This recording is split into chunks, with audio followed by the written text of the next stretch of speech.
It is Tuesday, January 11, 2011. I'm at the home of Mr. Curtis. He is a person. Hey, you there? Come in. Okay.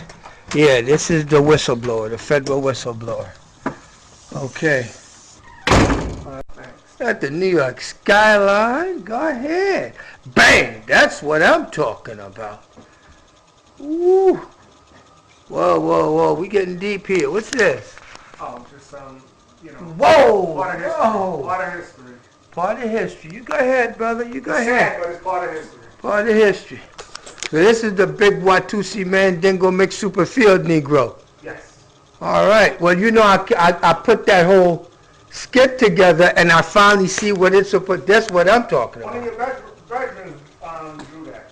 Yeah. Yeah. One brother from Haiti did this. Yes. Outstanding.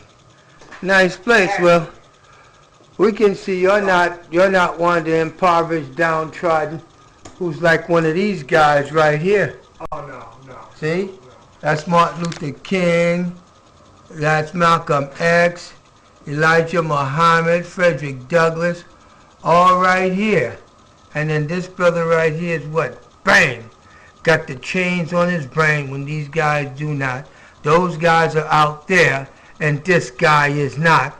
And that slave castle's door is busted and the key's right there. And he still ain't walking away from that. Scared to leave. Damn! Scared to leave. And that's my guy right here.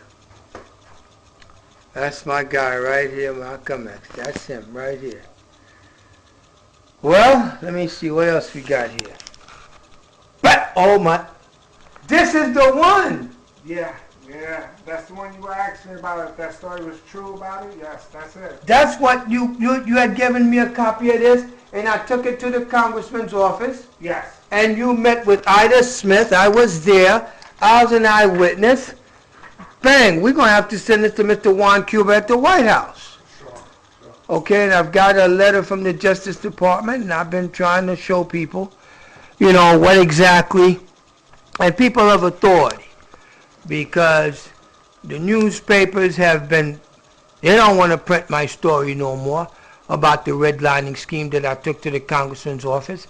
And they did all kinds of things, calling me crazy, defamed me. The VA gave me a whole bunch of medication, which in fact I didn't need as a chemical restraint. So I got to do what I got to do. But I did speak to Mr. Juan Cuba. And it's time for me to now, and the last time I spoke to him was about getting those books to him. Okay.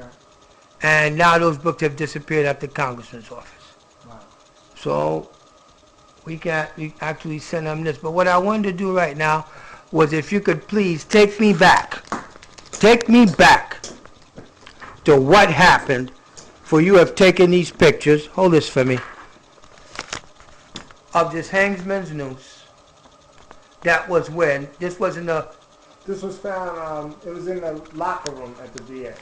The Veterans Administration what? St. Albans, New York. St. Albans, New York, Veterans Administration motor pool locker room? Yes, correct. Okay. And how long was this hanging there? I don't know. I walked in January 25th, 2008, and I saw it. But Now, January 25th, 2008, and that's when you first saw that. correct. And it stayed there for how long? No, they took it down immediately after that. After the police were notified. Oh, so you called the police after that. There was a police report. Yes, correct. The police never called the press on this. No. When you took it to the congressman's office, did they call the press? What happened when you went to Ida M. Smith after I turned you over to her? She spoke to me a few times about it, but nothing amounted out of it. I didn't get any feedback. I didn't get any change. And they told me that the federal government says it's legal to hang them. They said it's not. Ida Smith told you, said that the federal government said it's legal to put a hangsman's They noose? said that they're not illegal, but a noose is not against the law by the federal government. But a swastika is considered a felony hate crime, where a noose is not considered a hate crime. And Ida M. Smith told you this? Yeah, in the discussion, she was like there was nothing she could do about it. Okay. And are you aware that she ever contacted anybody at the Veterans Administration? I believe she spoke to the union. Outside of that, I don't think it went much. And then what happened to you? Nothing. They offered to transfer me to Brooklyn, Manhattan, or Staten Island. In other words, get you out of the St. Albans VA. Yes. Did they talk to you about who put that there? Did anybody ever ask you who put that Hangsman's noose in the locker room at the Brooklyn VA? I mean, at the St. Albans VA on January 25th, 2008. No. No. Do you know who did it? I don't know who did it, but I know whose coat rack it was hung on. I found it was hanging on one of my coworkers' What was the name of the person's coat rack it was hanging on? Yes. Frank Castellano. Frank Castellano. Correct. What happened to Mr. Frank Castellano after you reported this? Actually, he got a promotion from work leader to supervisor, and they wanted me to work under him after that. And when I told them that they were adding insult to injury, they told me when I told them I didn't want to work under his supervision after the incident, Yes. they told me that they can transfer me to Brooklyn, Staten Island, or Manhattan, which I refused to go because I like St. Albans. I've been there 20 years, and I feel that I should not be transferred. Now, were there other instances with Mr. Castellano or other Caucasian gentlemen at the Brooklyn VA Hospital motor pool that would lead you to think that there is an embedded racist environment in that motor pool? Yes, I would think so. Because, Elaborate, please. Well, a brief incident to me happened roughly about 15 years ago.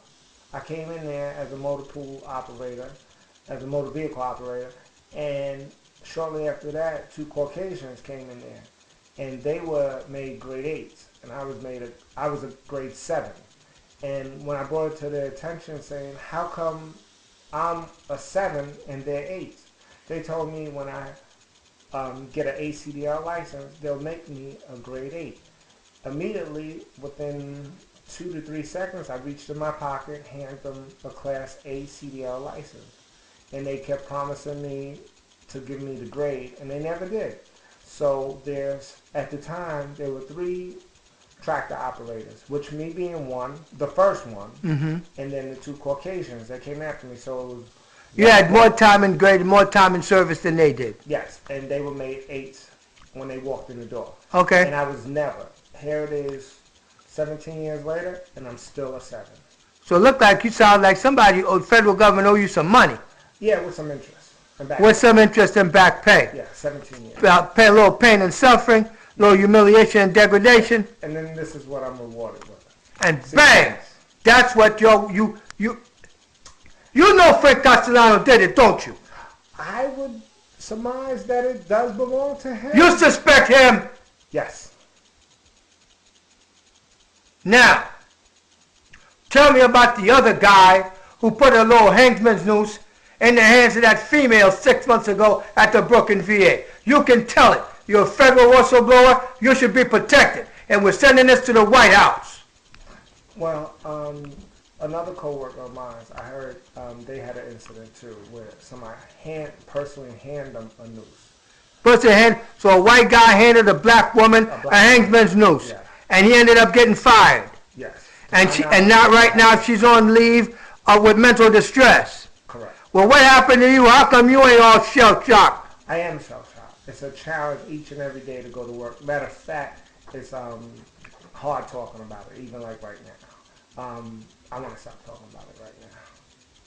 Did you go see some people, man? Yeah, I did. But I can't get into your medical records, man. I'm not going to get into that with you. Now, I want you to tell me your name. Tell me your name, and give me the name. I got to have a name. Curtis Bench. Curtis? Bench. You work at the Brooklyn VA? St. Albans. St. Albans VA? Correct. And you've been there 20 years? 22 years in April. 22 years in April? Yes. And you're a whistleblower? Correct. Are you afraid something's going to happen to you? Yeah, I am. On a day-to-day basis, just going to work with the atmosphere and just all of the stuff that goes on and transpires. Oh, don't talk to him. He's a troublemaker. And So they've been slandering your name? Correct. You've been profiled. Correct. As a troublemaker. For standing up for my rights of not wanting to see a noose in a federal facility. And you went to your congressman's office and they blew what? Good morning. This is Dr. Phil Dreiss.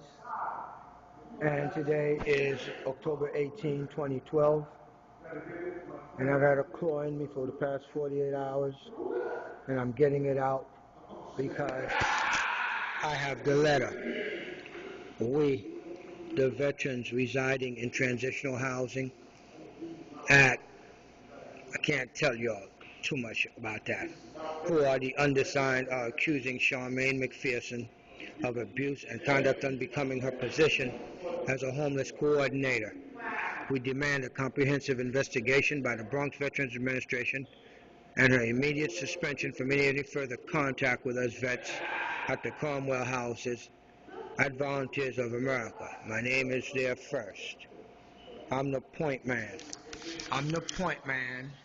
That's been the point man. I also carried the freaking smoke at some point.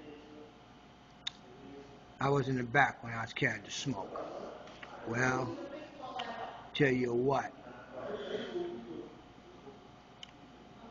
We got 6 folks already that have signed this document for the Veterans Administration to go ahead and rein her ass in.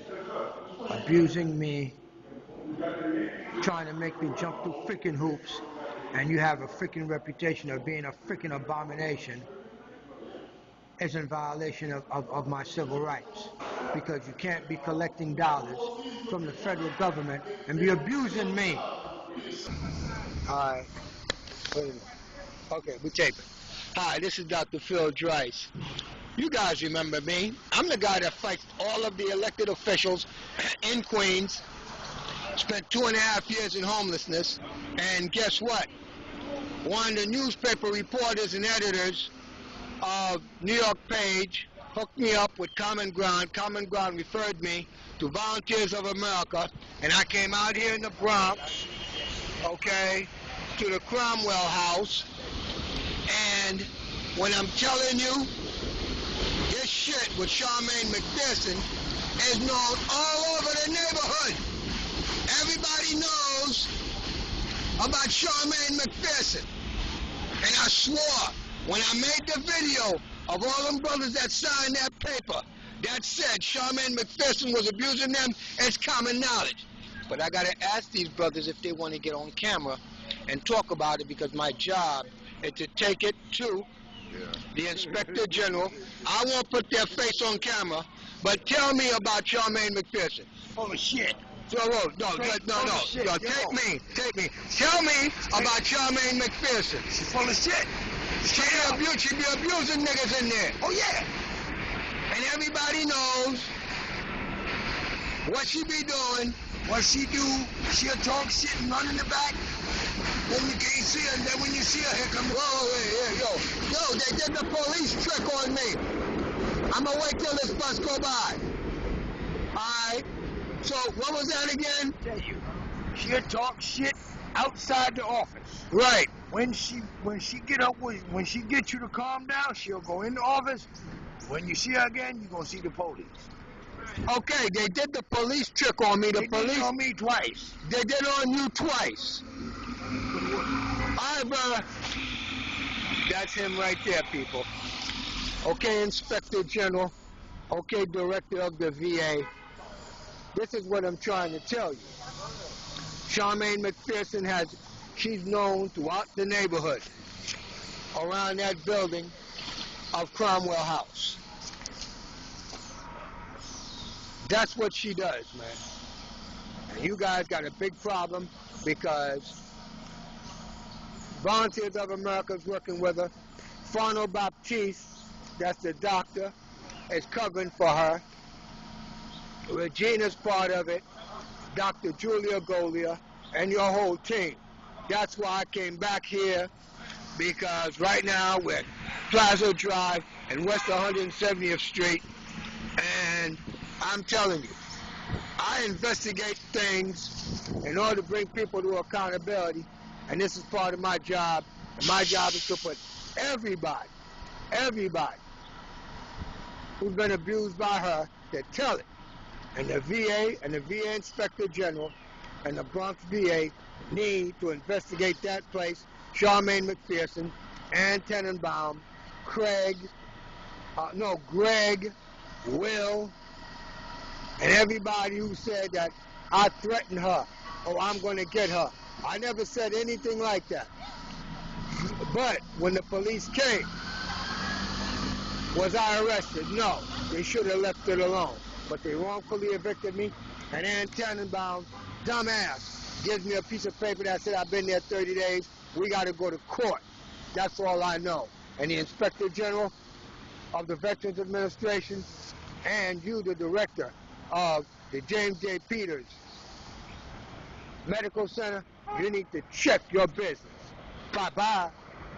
Oh, yeah, by the way, Dr. Boykin is not at St. Albans VA no more because I showed him the Hangsman's news that I blasted on TV.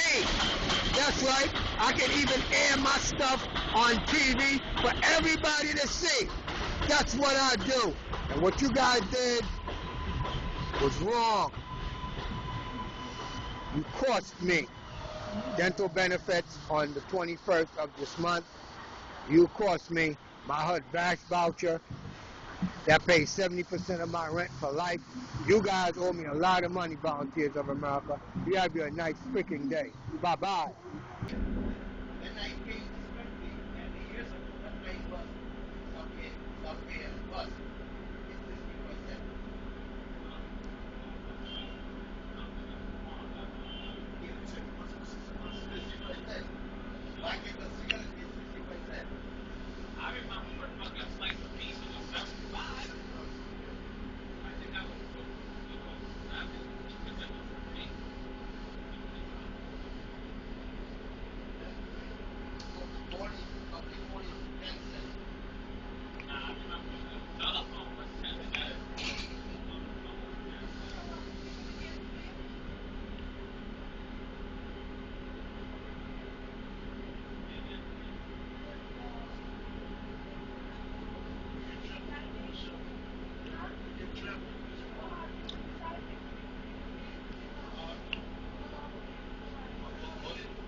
Volunteers of America, what you did to me, you should have never done that.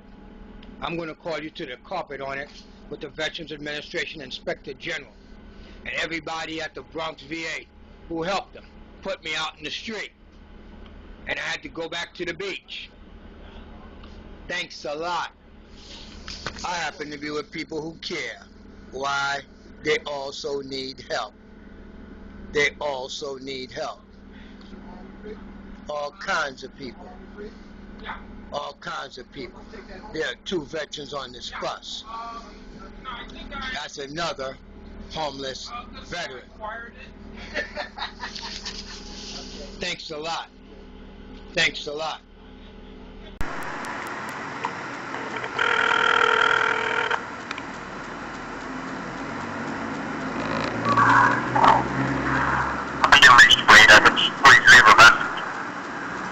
At the tone, please record your voice message. When you are finished recording, you may hang up or press pound for more options. Hi, Dwayne. This is Phil Dries, and I just wanted to speak to you because I wanted to confirm that about that letter from Ann. I have a copy. I have a copy of the letter from Ann that sent me to the VA, sent me to the hospital on some kind of psychiatric emergency. Number 2, in our last conversation, you told me that someone from the VA called you and told you that I no longer wanted to be at Safe Haven at Cromwell and 170th Street. I don't know how any confidential information on a psych ward gets to a vendor. That's number 2. Number 3 is that I've suffered losses here. I was made homeless. I had to end up on the beach. I almost died out there if I'd have stayed there. And I lost the dental benefits and all that stuff. So What I'm looking to do is to figure out how you and your organization plan to fix that problem that I've got, which I'm owed. My entitlements, my name's been defamed, people have been writing up stuff about me, they got me under some kind of diagnosis, prescribed me some, well, you need a little bit of Depatuk. So all this kind of nonsense. So I'd like to figure out what your organization plans to do on remunerating me financially in some kind of way to fix your problem. This is your problem, you're the head man, and I'm coming to you. So please give me a call back. My number is 347-685-2860, okay? Because you know what I do, brother. I take people to court and I just bust their ass. Are we there yet? We're not there yet, right? Okay, so please give me a call and let me know how you want to fix it. I need my dental work done. I need my HUD badge voucher on the fast track. I need that place on uptown Manhattan that Ann and I talked about. Everything that I was supposed to get, I'm supposed to get it. Because you know good and darn well Charmaine McPherson has been used, you guys, it's good for you guys to go ahead and have somebody from the VA come and tame these vets for you, these homeless vets, that a bunch of wild men. The VA loves Charmaine McPherson putting a Willie Lynch chip in Negroes and scaring the hell out of them and holding their benefits, their entitlements, as some kind of charity in order to tame them Negro. That's racist, my friend. You some kind of Hispanic. I'm a Haitian. Look, man, it doesn't look good. It doesn't look good, but I'm willing to work with you, okay? So, whatever we can work out, hopefully it'll be sufficient, because I'm not living in homelessness no more. I got to finish this book, and I want you to fix this, because I will sell your ass down the river. I will sell your ass down the river like I did Mayor Bloomberg, the congressman, and everybody else. So please, give me a call. Let's fix this. Okay, my friend? This is my olive branch I'm extending out to you, not to take you to court and just bust your ass along with the Veterans Administration Hospital. I swear on my mother's grave, I will take you out to court and just bust your asses. Okay? I spoke to Dr. Julia yesterday, and everybody seemed to be scared. I've already filed a complaint with the Veterans Administration Inspector General, and I will prepare something for the White House. And I will fuck everybody over. I will fuck everybody over for what you've done to me. And you deserve it, but I'm going to give you a chance to go ahead and fix it. Okay, Dwayne? I thank you, my friend.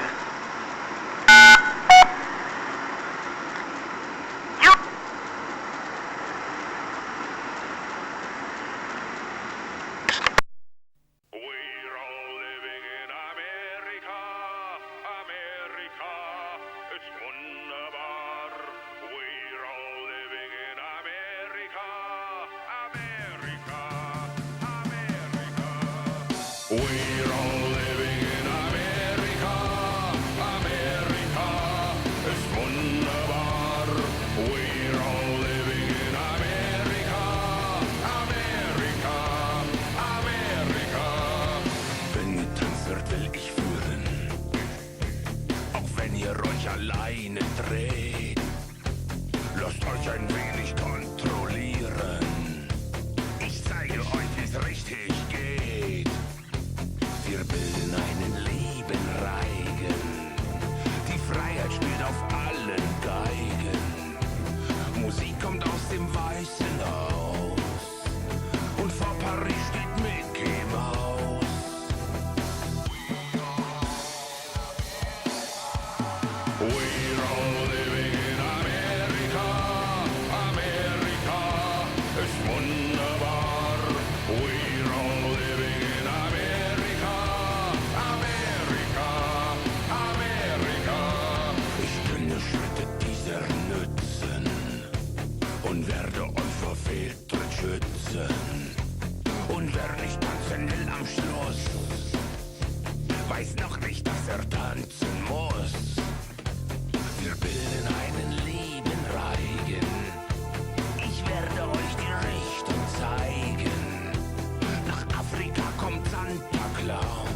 We're all living